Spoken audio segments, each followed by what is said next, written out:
बिहार में होने वाले विधानसभा चुनाव से पहले कई राजनीतिक पार्टियों ने ऐसे बाहुबलियों पर दांव खेला है जो कि बिहार चुनाव की तस्वीर को पलट सकता है। हालांकि अगर बात करें तो जेडीयू ने अनंत सिंह को मोकामा से चुनावी मैदान में उतारा है, तो वहीं अनंत सिंह को मोकामा में जीत इतनी आसानी से नहीं मिलेगी।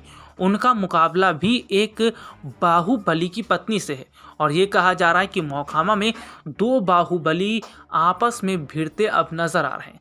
जी हाँ, जेडीयू की टिकट पर जहां अनंत सिंह चुनावी मैदान में है, तो वहीं अपने दर्शकों को बता दें कि आरजेडी की टिकट पर बाहुबली सूरजभान सिंह की पत्नी वीणा देवी चुनावी मैदान में है।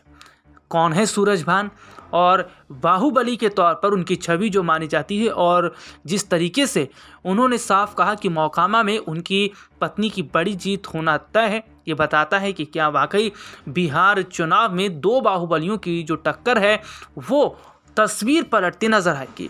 बिहार में बात जब राजनीति की आती है तो कर्पूरी ठाकुर, लालू यादव और नीतीश कुमार की बात होती है, लेकिन अगर डॉन, बाहुबलियों और अपराधियों का जिक्र ना हो तो बिहार की सियासत अधूरी कहलाएगी। शहाबुद्दीन, अनंत सिंह जैसे दबंगों के बीच एक बाहुबली नेता ऐसा भी रहा जिसके गुनाहों का सूरज उसकी उम्र के साथ चढ़ता चला गया। 5 मार्च 1965 को गंगा किनारे बसे पटना जिले के मोकामा में जन्मे सूरजभान सिंह की कहानी भी कुछ ऐसी ही है। अपराध की सीढ़ियां सूरजभान ने इतनी तेजी से चढ़ी कि लोग उसके नाम से ही कांपने लगे। रंगदारी, अपहरण और हत्या जैसे अपराध उसके लिए आम हो चुके थे। मोकामा के एक छोटे से गांव की गलियों में खेलते कूदते बड़े हुए सूरजभान सिंह के पिता एक व्यापारी सरदार गुलजीत सिंह की दुकान पर नौकरी करते थे। इसी से घर चलता था। उनके बड़े भाई की नौकरी सीआरपीएफ में लगी तो परिवार को बड़ा सहारा मिला। पिता सोचते थे कि लंबी चौड़ी कदकाठी वाला छोटा बेटा भी फौज में ही जाएगा, लेकिन किस्मत को तो कुछ और ही मंजूर था। सूरजभान की किस्मत की लकीरें तो उसे सियासत और जुर्म की उस दुनिया में ले गई जहां उसके नाम का सिक्का चलता था। सूरजभान पहले बाहुबली, फिर विधायक और इसके बाद सांसद बने। शुरुआत में सूरजभान को ऐसे लोगों की संगत मिली जिनके साथ मिलकर पहले उसने रंगदारी और फिर वसूली करनी शुरू कर दी। 80 के दशक में सूरजभान छोटे मोटे अपराध करते थे, लेकिन 90 के दशक आते आते उनके क्राइम का ग्राफ तेजी से बढ़ने लगा। उन्हें आगे बढ़ाने का श्रेय दो लोगों को जाता है, कांग्रेस के विधायक और मंत्री रह चुके श्याम सुंदर सिंह धीरज और अनंत सिंह के बड़े भाई दिलीप सिंह को। दरअसल कभी श्याम सुंदर के लिए बूथ कब्जाने वाले बाहुबली दिलीप सिंह ने उन्हें चुनावी रण में न सिर्फ चुनौती दी बल्कि जीते और लालू प्रसाद यादव की सरकार में मंत्री भी बन गए। दिलीप सिंह को धीरज ने ही पाला पोसा था, ऐसे में उनके पाले पोसे शख्स ने उन्हें ही चुनावी मैदान में शिकस्त दी। इस बात से वे बौखला गए। इस दौरान उनकी नज़र पड़ी दिलीप गैंग के ही एक लड़के पर जिसमें जुर्म की दुनिया में छा जाने का भूत सवार था। वो लड़का था सूरजभान।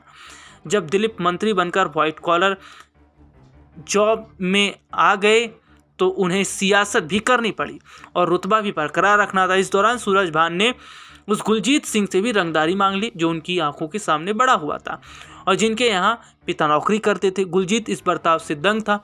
उन्होंने सूरज के पिता को बताया। पिता ने बेटे को समझाने की खूब कोशिश की, लेकिन गंगा में बहता पानी बह ही चुका था। बेटे ने जब कदम पीछे हटाने से मना कर दिया तो पिता को बहुत शर्मिंदगी महसूस हुई। कहाँ तो वो बेटे को फौज में भेजने का सपना देख रहे थे और कहाँ जो सूरजभान है वो उस जुर्म की दुनिया में धीरे धीरे खोता जा चुका था। उन्होंने गंगा में कूदकर आत्महत्या कर ली, यानी कि सूरजभान के जो पिता थे उन्होंने आत्महत्या कर ली। कहा जाता है कि इस घटना के कुछ दिन बाद सीआरपीएफ में काम करने वाले उनके बड़े भाई ने भी मौत को गले लगा लिया। अब सूरजभान के सिर पर दिलीप सिंह का हाथ था। उसके मोकामा के बाहर भी जड़े जमाने की कोशिशें तेज कर दी। इस दौरान उसकी दुश्मनी नाटा सरदार से हुई। दोनों तरफ जमकर खून खराबा हुआ। बेगूसराय में एक और डॉन था अशोक रॉय उर्फ अशोक सम्राट। उसने भी मोकामा में सूरजभान पर हमला बोला। इस दौरान सूरजभान के पैर में गोली लगी। जान तो बच गई, लेकिन चचेरा भाई और शूटर मारे गए।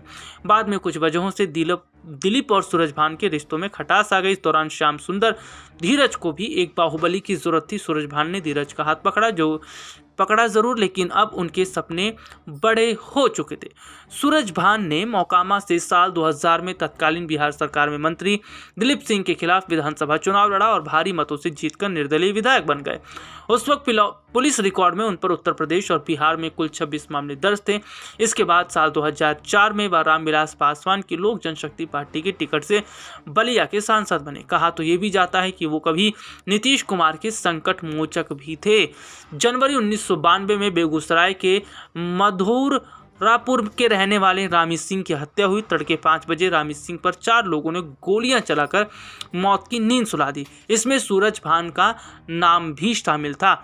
इस तरीके से सूरज भान का धीरे धीरे अपराध की दुनिया में नाम बढ़ता चला गया। हालांकि अपने दर्शकों को ये भी बता दें कि सूरज भान का कई बड़े बड़े जो है आपराधिक मामलों में नाम सामने आया। हालांकि अपने दर्शकों को यहाँ पर ये बता देते हैं कि जिस तरीके से ये देखा जाता है कि साल 2003 में दिन दहाड़े मोकामा के पूर्व पार्षद और अपराधी उमेश यादव की गोली मारकर हत्या कर दी गई थी। उमेश के परिजनों ने सूरज भान पर इल्ज़ाम लगाया था, लेकिन मामले की सुनवाई पूरी होने के बाद सूरज भान को बरी कर दिया गया। हालांकि ये तो ऐसे मामले जो कानून और पुलिस की निगाहों में आए, लेकिन कुछ अपराधों का चिट्ठा तो कभी खुला ही नहीं। कभी लोग सूरज भान के नाम से डरते थे, लेकिन अब ऐसा बहुत कम हो चुका है। सूरज भान के चुनाव लड़ने पर रोक है। हालांकि उनकी पत्नी वीणा देवी जो हैं वो अब चुनावी मैदान में। हालांकि ये माना जा रहा है कि सूरज भान का जो दबदबा है वो पहले जितना था अब तो उतना नहीं है, लेकिन ये देखना होगा कि क्या सूरज भान की पत्नी जो है वो मोकामा सीट से अनंत सिंह को हरा पाती हैं या नहीं।